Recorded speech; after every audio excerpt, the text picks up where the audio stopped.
Okay. In recent years, it has become an article of faith. Okay, first of all, let's start here, actually. Anti-Zionism isn't anti-Semitism. Someone didn't get the memo. And then it's just a dude stepping on the Israeli flag. In recent years, it has become an article of faith on the progressive left that anti-Zionism is not anti-Semitism and that it's slander to assume that someone who hates Israel also hates Jews. Not everyone got the memo. Not the people who, waving Palestinian flags and chanting death to Jews, according to a witness, assaulted Jewish diners at a Los Angeles sushi restaurant. This story changes every time I hear it. For the record. Like, every time I hear the story, there's like a different component that I was unaware of. Like Meghan McCain, when she was describing the story, said, there were people who said, where are the Jews? I'm going to fight them. Okay? Then Brett Stevens is now saying that the Palestinian people were chanting death to Jews when they fucking were not. We saw the video. They were literally saying free Palestine, according to a witness. Assaulted Jewish diners at a Los Angeles sushi restaurant. Not the people who threw fireworks in New York's Diamond District. Not the people who brutally beat up a man wearing a yarmulke on Times Square. Not the people who drove through London slurring Jews and yelling rape their daughters. Not the people who gathered outside of a synagogue in Germany shouting slurs. So, a question I have is, I wonder why these stories all get lumped in with one another, and they are all anti-Semitic attacks. That is the truth, so you can lump them in. But, like, you're lumping them in as though, like, all of these people and all of these stories are equal when you try to make a political point that, like, this demonstrates that, like, the Free Palestine movement is anti-Semitic, when, like, for example, the synagogue one is literally neo-Nazis. Like, that's neo-Nazis. Those are neo-Nazis. They are not supporters of Palestine. Okay? Oh, sorry. Anti-Semitism exists, so I guess we can't criticize Israel. My bad, dude. Let's stop right now. Fucking idiot.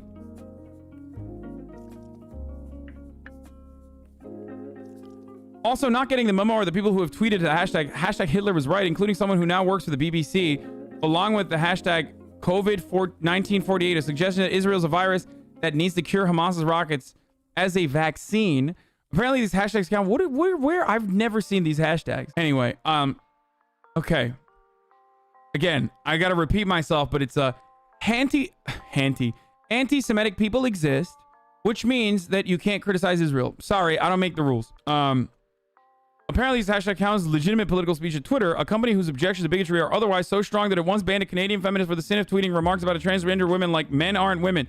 So, hold on. I thought that Brett Stevens was anti-cancel culture and anti-freedom of speech. I thought he was pro-free speech and anti-cancel culture, but now he's saying, like, now he's asking for more censorship, which I agree with, by the way, for the record. I just want to make sure.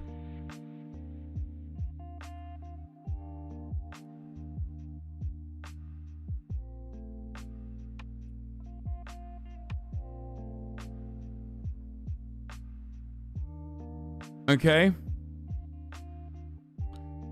In this storm of hate, political leaders such as Mayor Eric Garcetti of Los Angeles, Biden, Prime Minister Boris Johnson of Britain have issued appropriate statements of condemnation. On CNN, correspondent Brianna, yeah, like, it's great when I hear President Biden, who has said, like, nearly almost zero things about Palestinians beyond, like, Israel has a right to defend itself. And, like, come on, there's deaths on both sides, Jack. Cut the malarkey. And then literally fucking hyped up one side with material support. Then turns around and issues this statement about anti-Semitism. It just kind of shows, like, one, anti-Semitism is not supposed to be, like, the other side of the argument of anti-Zionism, because, you know, Zionism is not the best interest of all Jews, despite attempts and efforts by Zionists to make it seem like that is the case. Okay? It's wonderful to hear these people just, like, never really rush to ever condemn Israel, but then are like, anti-Semitism is a gigantic problem, which it is. But if you were an honest broker, if you cared about I don't know, minimizing anti-Semitism, like stopping anti-Semitism, then you would straight up mention that anti-Semitism is completely unacceptable. It is deep-seated hatred and bigotry that has been incredibly harmful, both historically and still very harmful to this day in contemporary Western societies as well, okay? And it should not be brought up even in the same conversation with Israel.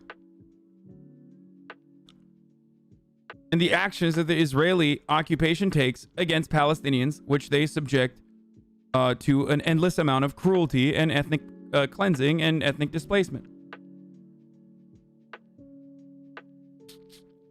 But if there's been a massive online campaign of progressive allyship with the Jews, I've missed it. If corporate executives have sent out workplace memos expressing concern for the safety of Jewish employees, I've missed it. If academic associations have issued public letters denouncing the use of anti-Semitic tropes by pro-Palestinian activists, I've missed them. So, first of all, that is happening. And secondly, if this is pro-Palestine versus like anti-Semitism in the way that they're portraying this, like, and if this is truly a both sides issue, then why are these people brutalizing the other side, or rather never mentioning the other side? Also, doesn't Bret Stephens think that like this is like critical race theory and all this sorts of like liberal nonsense is ruining corporate culture and corporate America, which is supposed to be disassociated from politics? Why is it that conservatives, like, who literally routinely fucking say like, don't do racial sensitivity training, that's bullshit, that's pussy shit, do not do racial sensitivity training, that's fucking bullshit communist propaganda, then literally turn around and like, why isn't there more racial sensitivity training about anti-Semitism? What the fuck? Which also occurs, and it should occur, by the way. Why? It almost feels like you have a specific category of individuals that you care about, and then individuals that you don't care about. It's very weird. It's a curious silence, and in the land of inclusiveness, Jews are denied inclusion. Yeah, totally. One response to the... Yeah, I love it when racial sensitivity training does not feature anti-Semitism. Yeah. You need to be white passing? Yeah. It's so odd to just make this statement on the New York fucking Times. Dog, as a New York Times columnist, I'm sure he literally had to go through racial sensitivity training at some point, right? Like, did he not learn about anti-Semitism in those racial sensitivity trainings?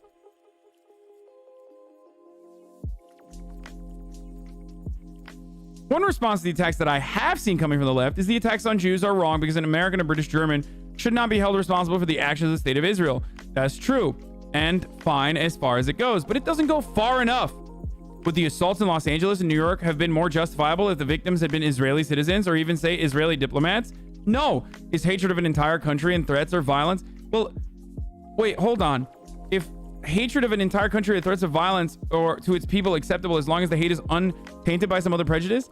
Wait, but no one is saying that it's like acceptable. No one has said that, like, dude, go beat up Israeli people. What are you doing?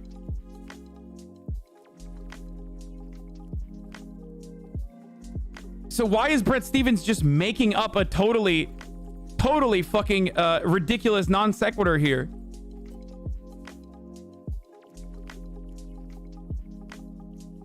It is especially despicable when Israel is singled out in ways that apply to no other country. Oh, here we go. I love this. Yes, Israel is literally singled out in ways that apply to no other country. And that is when it comes to unconditional fealty and support by our legislative branch. Okay? Straight up. Like, even Saudi Arabia doesn't get this kind of fucking protection for the American government. Like, it's the truth. You can call me anti-Semitic all you fucking want. It's literally the truth, okay?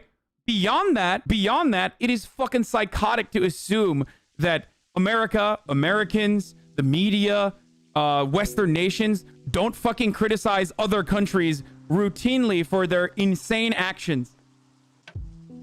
To take just one example, when was the last time you heard of a campus demonstration or call for the boycotts and divestments in response to Turkey's 47-year occupation of northern Cyprus or its routine bombardment using American-made jets or Kurdish militants in Iraq.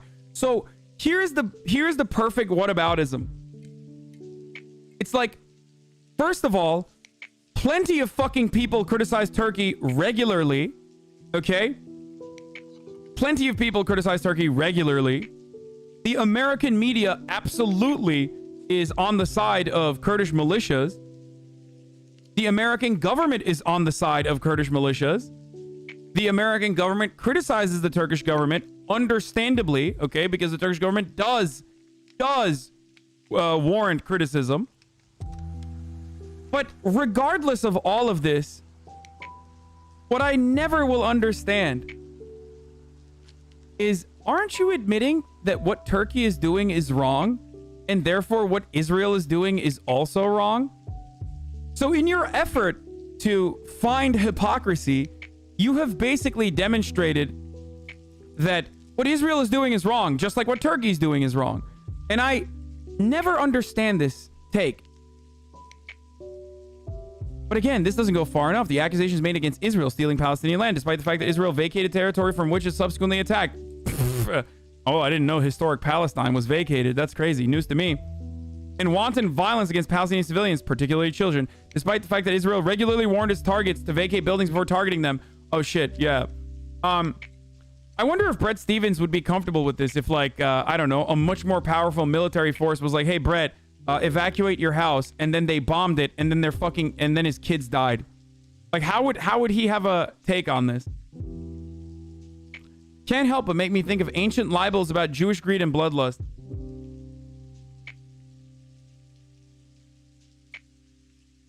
Motherfucker said, Israel's apartheid. I mean, this is the long way to this is a long ass way to say calling out Israel's brutal occupation is blood libel, which is the ultimate fucking defense card, which literally, in my opinion, and this is a controversial take, I'm gonna let you know, but this is why people literally go to the other side and become fucking anti-Semitic. Okay? You can't take legitimate truths. You can't take legitimate truths and then use very real and very fucking awful things that have happened to Jewish people throughout history and then delegitimize the horrible things that have happened throughout history. That's crazy. Like, you are literally delegitimizing something that is horrible.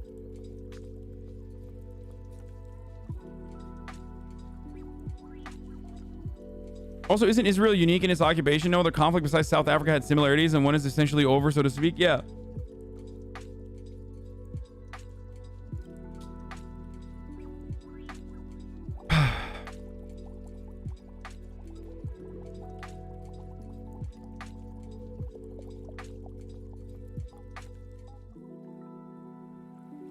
Brett Stevens' secret of the Jewish genius. Also, echoing ancient libels or ancient libels is the idea that 11 days of fighting between Israel and Hamas, 11 days of fighting between Israel and Hamas, somehow constitute a unique global horror, even as the world barely takes notice of the Taliban's murder this month of 85 people at a school in Kabul. The anti-Semitic worldview is just Judeo-centric. So here's the fucking wonderful part about this. Okay?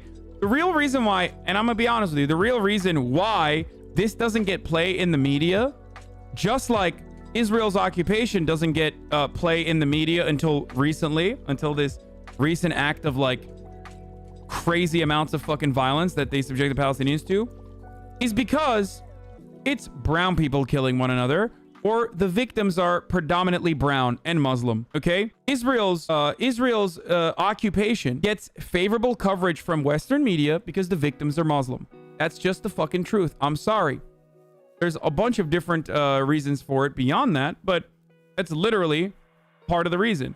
And the reason why the Taliban's bombing campaigns and murders don't get any coverage whatsoever is because it's brown people killing other brown people. Because no one gives a fuck about that.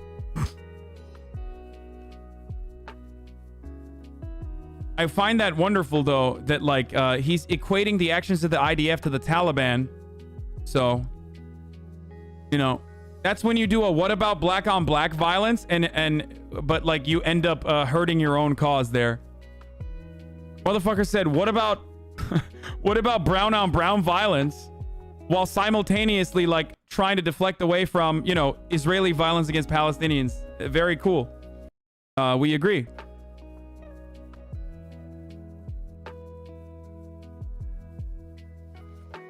This ought to be whistling loudly in the ears of progressives who claim to be horrified by every form of prejudice. Instead, they have indulged an anti-Israel movement that keeps descending into the crudest forms of anti-Semitism. They remind me of a certain kind of Trump voter who would occasionally voice disgust at his most outrageous behavior. Yeah, dude. I love that.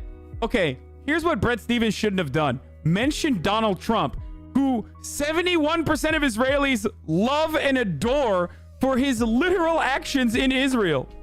Why would you even remind people that, like, the greatest ally as a president in the history of modern times is Donald Trump, as far as, like, Israeli allegiance with presidencies goes? Why would you bring that up, you fucking idiot? You're supposed to push that aside.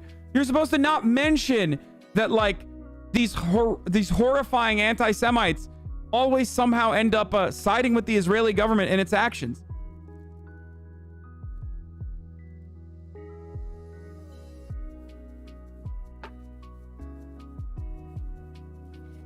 That's great, though. Only to come back into alignment with him a few days later. After a while, it becomes clear that the outrage is cheap, and it simply isn't. If it isn't simply fake, progressives will have to come to their own reckoning about what to do about the burgeoning anti-Semitism in their midst. As for Jews, they should take the events of the last few days less as an outrage than as an omen. Dude, liberals are such fucking pathetic.